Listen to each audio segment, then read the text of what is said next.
Baik Datuk, kita nak terus kepada perbincangan kita pada malam ini. Dalam satu artikel, Datuk ada menegaskan bahawa tidak ada siapa menjadi mangsa skam poligami. Malah Datuk juga berpendapat jika seseorang menyatakan poligami adalah skam menunjukkan dia telah mencerca satu peruntukan yang ada dalam agama dan menganggap poligami sebagai satu perbuatan yang keji. Mohon Datuk perincikan perkara ini, Datuk.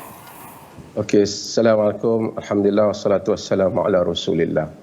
Finas dan semua penonton, ahli panel dan rakyat Malaysia lah yang mengikuti sidang ataupun siaran ini.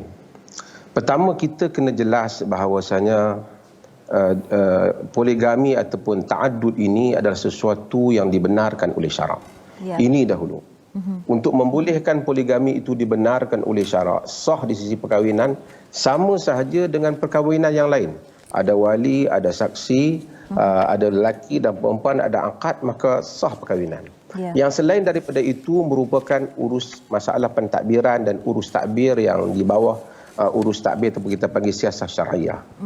Saya bimbang apabila pihak-pihak yang tertentu menggunakan istilah ini, dia seolah-olah indirectly ataupun dia berniat, tidak berniat, saya tidak pasti, tetapi cuba memberikan satu perasaan kepada orang ramai seolah-olah poligami adalah sesuatu yang buruk, sehingga dia walaupun dia tak bercakap seperti itu tetapi dia mengangkat isu itu sedemikian rupa, kerana padahal penipuan itu bukan saja berlaku dalam poligami.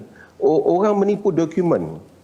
Dalam monogami, kahwin yang pertama ada menipu pendapatan, tak menyatakan tentang status HIV dia, ada juga menipu alamat. Itu tak ada kaitan dengan soal poligami ataupun tidak poligami, kerana penipuan kadang-kadang merupakan tabiat ataupun ada orang tertentu dia suka menipu di atas tujuan-tujuan tertentu. Saya hari ini saya tak berapa pusing kes ni, tapi saya membaca artikel Puan Mona ini. Umpama saya nak buat contoh lah, minta maaf lah, satu contoh saya buat. Dalam artikel Puan Mona tentang, kerana dia membabitkan negeri Perlis, nama saya pun disebut di situ. Dalam artikel yang menyatakan seorang sahabat dia itu telah berlaku seperti mana yang dia tulis lah. Jadi saya semak tentang artikel ini, baru saya semak. Dalam itu Puan Mona menceritakan apa yang berlaku pada rakannya. Bila saya semak tadi, saya dapati ia bukan rakannya, tapi itu merupakan saudara kandungnya, kakak ataupun adiknya. Okey, bolehkah kerana hanya Puan Mona tidak bercakap benar dalam artikel dia tentang keadaan itu, lalu saya nak menyatakan contoh ni, saya nak menyatakan Puan Mona ni seorang scammer, cakap tidak benar, memberi dokumen palsu, maka apa saja yang datang daripada Puan Mona ini ataupun apa-apa saja scammer. Saya tidak boleh bersikap demikian. Hanya kerana ada satu dua kes yang demikian ataupun hanya ada satu dua tindakan Puan Mona yang saya rasa tidak benar, lalu nafikan hal-hal yang lain. Demikian juga tentang masalah poligami ini. Ada satu dua kes lalu kita nak mengangkat seolah-olah poligami ini sesuatu yang buruk pada pandangan mata masyarakat, walaupun kita tidak sebut demikian. Tetapi itu akhirnya akan menjerumus ke arah itu. Al-Quran menyebut tentang hukum hakam Tuhan. Allah menyatakan, "Dzalika wa man yu'azzim sya'airallah fa innaha min taqwal qulub." Yang demikian itu sesiapa yang membesar syiar-syiar Allah, yakni hukum hakam Allah, peraturan-peraturan Allah, ia lambang kepada ketakwaan jiwa. Apabila kita sebut nikah, oleh kerana ada 2-3 orang menipu alamat, tak bagi tahu status gaji yang sebenar dalam nikah, lalu kita pun buat kesimpulan scam nikah. Bila ada 2-3 kes salah, kita buat kesimpulan salah, hukum tu kita sanakan dengan sesuatu yang tidak elok.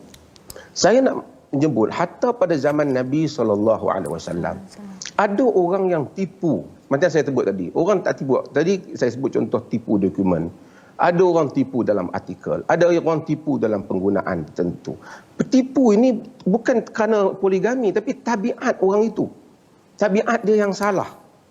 Hatta sebab itu Nabi SAW pada zaman baginda, apabila datang kepada baginda kes-kes yang mana orang lawyer ni dia cakap pandai.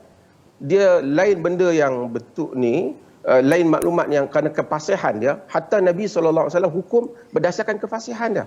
Sebab itu dalam hadis yang diriwayatkan oleh Ibnu Majah, diriwayatkan oleh Imam Ahmad, Nabi SAW menyatakan, innama ana bashar, aku ni manusia. Wala'alla ba'dukum yakun alhana bihujjati min ba'd. Sebahagian kamu lebih fasih hujahnya daripada sebahagian yang lain. Faman qata'tu lahu min haqqi akhihi qit'atan fala ta'khudhuhu fa innama qata'tu lahu qit'atan minan nar. Siapa yang aku bagi satu bahagian hak kepada saudaranya, bukan hak dia, jangan diambil kerana itu merupakan potongan daripada api neraka. Maksudnya, oleh kerana kefasihan dia hatta depan Nabi, Nabi berikan sesuatu yang bukan hak dia. Nabi kata kalau diambil itu merupakan potongan daripada api neraka. Itu satu. Kedua, saya sikit je saya nak sebut. Poligami ni, saya bukan nak suruh semua lelaki poligami.